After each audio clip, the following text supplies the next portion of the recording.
The biggest lie content creators tell themselves is, I don't have time. But that's a lie. You're just spending your time wrong. You know, there are things that quality time is worth, but let's talk about things you do that are preventing you from making YouTube videos.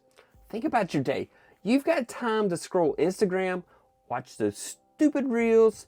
I just want to look at some more reels. I hate these things. They're so addictive. I gotta stop watching reels.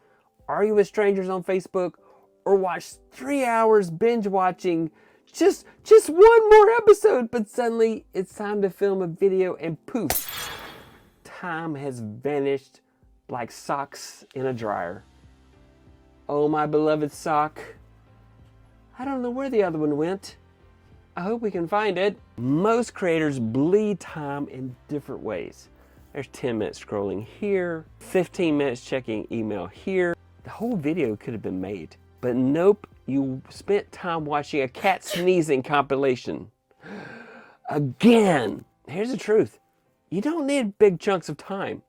You need micro actions. What are micro actions? 5 minutes to brainstorm hooks, 10 minutes to sketch your outline, 15 minutes to record. Small steps stack. That's how you get consistent. You gotta find time. You gotta find time. Watch this. 15 minutes. It's less time than it takes to make a lousy frozen lasagna in the microwave. You don't need more time. You need more honesty. If you want to grow, content creation has to earn a spot on your calendar. Otherwise, you're just lying to yourself. Do you want to be a content creator? Do you even want to make YouTube videos? Yes, there are things that are important to do.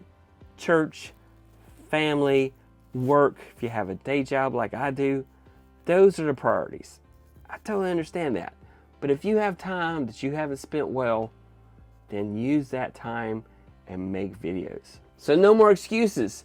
You do have time, and now you got the tools to hook viewers. Stop overthinking analytics and killing the no time lie. Make videos. You can do this. Subscribe, because this was a sprint. I wanted to show you that you could quickly make videos, and that was just a start. I have stuff like this all over my channel, and I hope you'll tune in while the momentum lasts. If I read just one more Pat Flynn book, I'm sure I'll be smart enough to do YouTube videos. I'm gonna be successful. I am sure of it. Hey man, we should go fishing. What do you think? Or I could be recording a video right now. I could. Yeah.